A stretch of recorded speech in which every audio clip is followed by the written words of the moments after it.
Aujourd'hui, je voudrais aborder avec vous la peur d'aller dans les supermarchés. Et je sais d'expérience que beaucoup d'entre vous en souffrent et ça peut être très handicapant. Alors, supermarché ou petit supermarché comme l'Intermarché ou les petites supérettes et peut-être aussi que vous avez des problèmes dans d'autres lieux. Vous avez peut-être, quand vous y allez, des symptômes bizarres comme le cœur qui bat, des sueurs, la sensation de vertige et une peur qui vous prend véritablement aux tripes. Et ce qui est difficile pour vous, c'est que dès qu'on dépasse la barrière d'entrée, on peut difficilement faire machine arrière, un demi-tour sans paraître bizarre, parce qu'il faut passer à la caisse ou sortir à la caisse sans achat. Parfois, ça demande aussi de l'attente et qu'une personne vous ouvre la sortie sans achat, après avoir vérifié que vous n'avez rien acheté.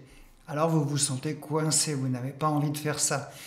Et si vous êtes au milieu d'un grand centre commercial, il est difficile d'en sortir rapidement en se frayant un passage à travers les gens. Pas facile non plus de laisser ses achats pour partir et revenir quand ça va mieux. Et si vous faisiez un malaise, y aura-t-il quelqu'un pour vous venir en aide?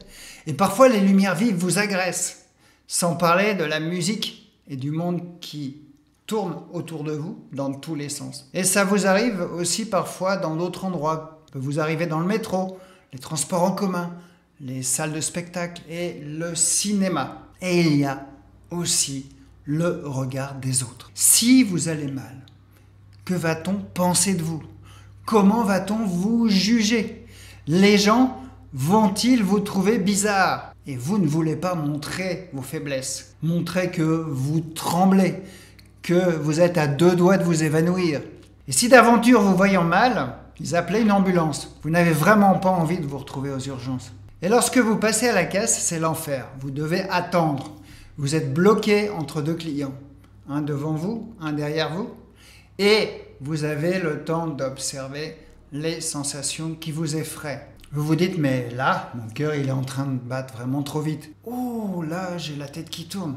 Et vous vous accrochez au caddie pour ne pas tomber, espérant à tout prix ne pas faire de crise. Ce serait vraiment la honte. Imaginez devant tout le monde. Et que va penser la caissière et les gens qui sont derrière vous? Heureusement qu'il y a le Drave, n'est-ce pas? La solution à tous vos problèmes. Eh bien, non.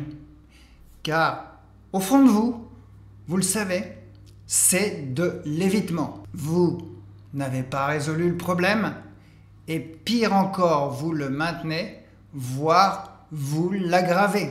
Car vous tombez dans ce qu'on appelle le cercle vicieux de l'angoisse. Plus vous évitez, moins vous avez peur sur le court terme, certainement. Mais plus vous avez peur sur le long terme. Et cela peut s'étendre à d'autres endroits. Certains de mes clients finissent même par ne plus sortir de chez eux. Mais rassurez-vous, vous êtes tombé sur la vidéo qu'il vous faut. Je vais vous expliquer comment briser ce cercle vicieux. Mais d'abord, pourquoi vous souffrez comme cela? Eh bien, on appelle cela, dans notre jargon, l'agoraphobie. C'est la peur des situations dans lesquelles il pourrait être difficile de s'échapper ou d'obtenir de l'aide. Le supermarché, avec la taille, la foule, les gens qui vont dans tous les sens, ça ne vous aide pas. Et puis il y a ces lumières fluorescentes que je n'aime pas, moi non plus. Les annonces au micro, le bip des caisses et la musique qui, pour moi aussi, est trop forte et agressive à mon goût. Les causes de votre agoraphobie sont difficiles à déterminer. Pour les scientifiques, ça reste un vrai mystère.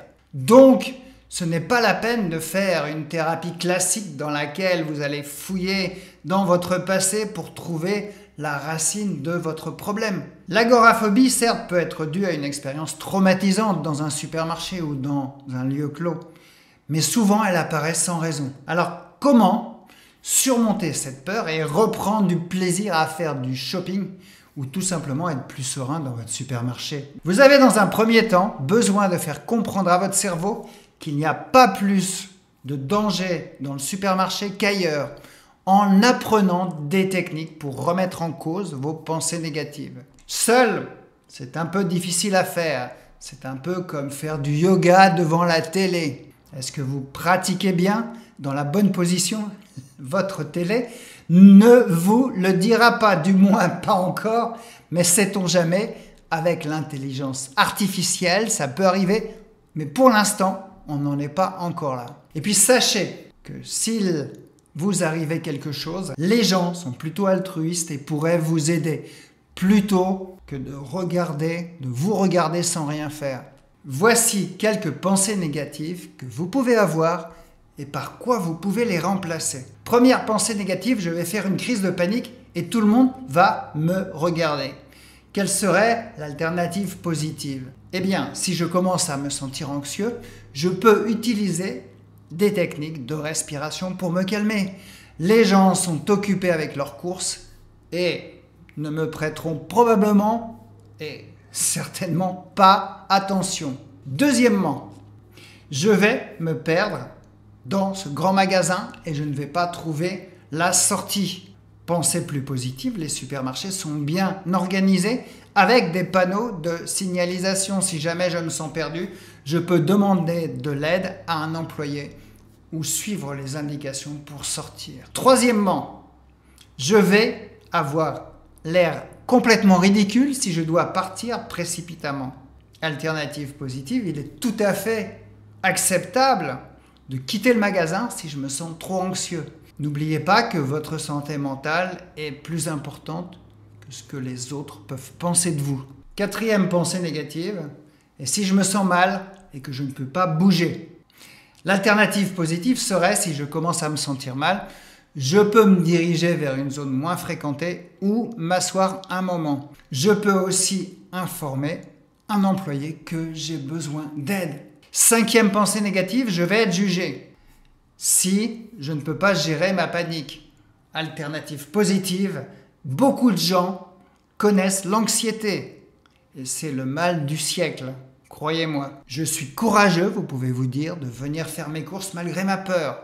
Et je peux vraiment être fier de moi pour cela. La deuxième étape pour sortir de cette peur, c'est que vous allez avoir besoin d'apprendre à gérer vos sensations physiques qui déclenchent et augmentent l'alarme de la peur dans le cerveau.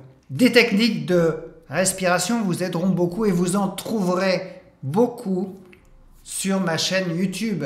Et vous en connaissez peut-être déjà une, alors c'est le moment de la pratiquer. Vous pouvez aussi pratiquer une technique d'acceptation des émotions. Vous avez peut-être entendu parler du fait d'accepter ses émotions.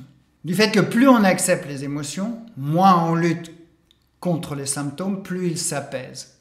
Mais voilà, vous ne savez pas vraiment comment faire. Eh bien, j'ai une technique que vous pouvez utiliser. C'est d'abord reconnaître ce que vous ressentez. Dites-vous, je ressens de l'anxiété en ce moment. Ne jugez pas tout de suite l'émotion et n'essayez pas de la faire partir. Dites-vous, il est normal de ressentir de l'anxiété et je l'accepte telle qu'elle est. Examinez votre émotion avec curiosité et bienveillance. Interrogez ce qui se passe en vous. Où ressentez-vous cette émotion dans votre corps? Quelle est son intensité? Quelle pensée l'accompagne? Par exemple, vous pouvez vous dire, je ressens de l'anxiété comme une tension dans ma poitrine.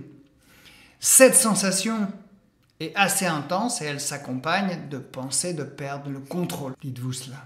Traitez-vous avec la même gentillesse que vous pourriez offrir à un ami proche en difficulté. Rassurez-vous en vous disant, c'est une émotion temporaire et je pourrais y faire face. Par exemple, vous pouvez vous dire, c'est difficile en ce moment, mais je suis capable de gérer cette situation. Je m'autorise à ressentir ce que je ressens sans me juger.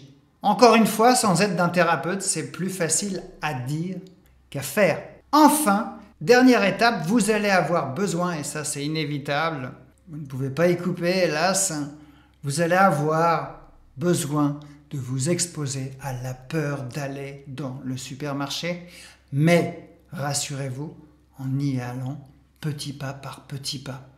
Une exposition, c'est pas forcément aller tout de suite faire les courses de la semaine, mais vous pouvez aller au supermarché pour ressentir une peur modérée, puis vous habituer petit à petit. Vous pouvez commencer en vous faisant accompagner pendant 5 minutes aux heures creuses pour vous familiariser avec l'environnement sans forcément faire des courses. Surtout si cela fait des mois que vous faites du drive. Ensuite, faire une petite course aux heures creuses accompagnée toujours.